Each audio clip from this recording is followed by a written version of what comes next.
You guys, it's a really cool day here in the garden. I get to use this Husqvarna TR317D tiller for the first time.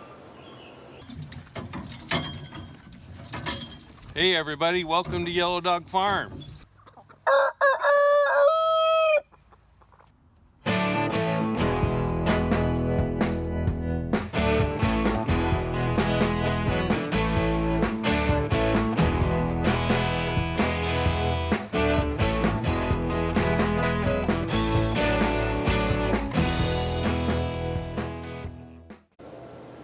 You know, we chose a tiller of this size because we were just bookending with the wrong stuff.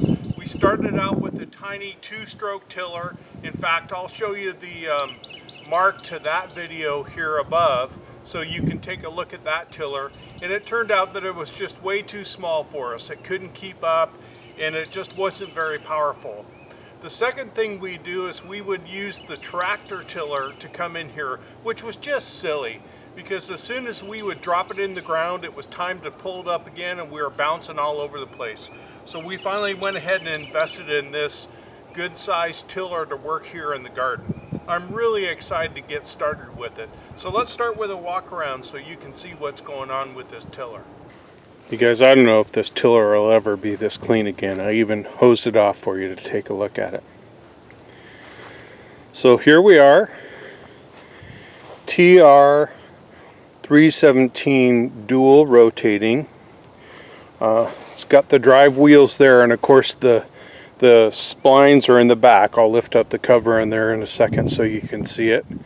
It's got a really good size motor. I don't have the horsepower memorized. There you go. It's a 208cc 9.5 gross pounds of torque.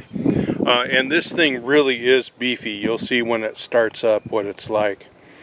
What I love about it is it's a pretty heavy unit, and you can see there that it'll do forward and reverse, so you can move it around. You don't have to wrestle it. I don't know if you use some tillers where you're yanking the thing around more than anything else, and you know, I just don't get any younger, so I don't really appreciate that. Show you the gas tank here. Here's what the screening filter looks like, which is nice so you don't drop stuff into the tank. I'll just go ahead and close it. I like the size of the tank. I think it'll last quite a long time. We'll take a look here when we're done running. Here's the oil. And then I'll look back at the console so you can see it here. A couple of things. Here's the throttle. Of course, you know, you just pull it all the way up to stop. When you're going to start it, you put it all the way down to the rabbit, as I see on Meredith Bernard's video, Full Bunny. And then, of course, here's the hand throttle so that you can go ahead and run it.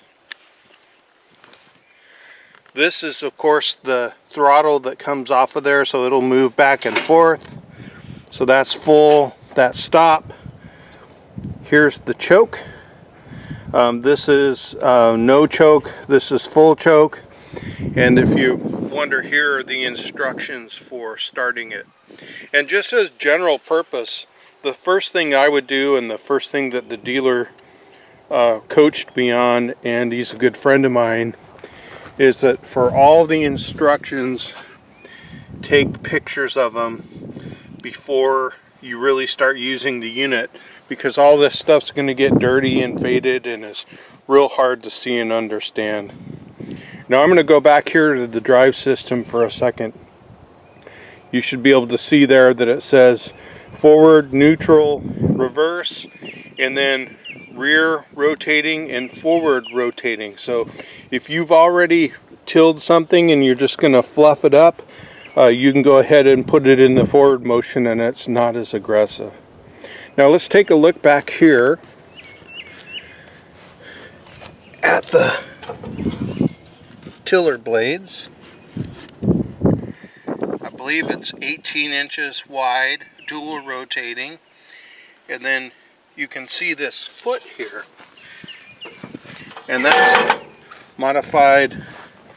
You set the height with this lever right here, and it's counterintuitive. When this bar is all the way up, it allows the tiller to rotate as deep as it can go. And then if you want something really light, then you push it down further. And then this piece here is the foot that helps hold it up. So you can see that piece as well. I'm going to be clearing out this really weedy patch here. So I'm going to go as deep as I can, get this all tilled under. We'll go ahead and get some compost and some azomite down in the ground, and then we'll lightly till it again. So you'll be able to see us go through all the paces. Now I've already started up this tiller this morning to walk it over here to the garden. So it's slightly warmed up and it'll probably start pretty easy. But it took a few pulls to get this thing going once I did start it. But now I think it's really ready to roll. So we'll go ahead and do a video of it starting, and then we'll get tilling. Okay, so here we go. I'm going to put it on full bunny, bring the choke back, and give it a pull.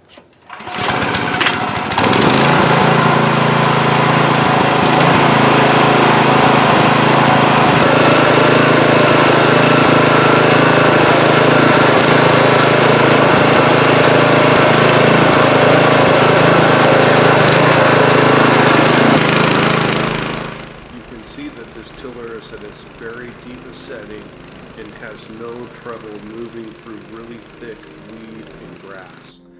It just moved right through there with no effort at all. All I had to do was follow along behind it with very little effort guiding the machine.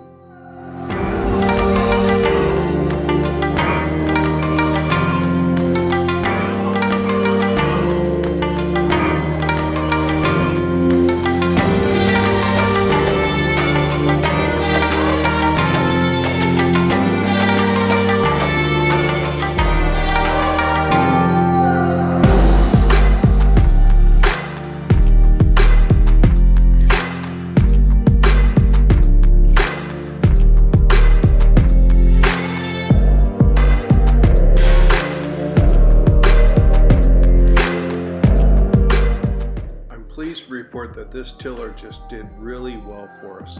I'm looking forward to many years of use doing just what you see here. One thing to note is that it is a very heavy tiller. Just lifting it in and out of a pickup truck really isn't possible. We had to use our tractor, or of course you could drive it on and off of a utility trailer with a ramp, that kind of thing. Just be prepared that even with two people, you can't lift this machine up on and off of a pickup truck.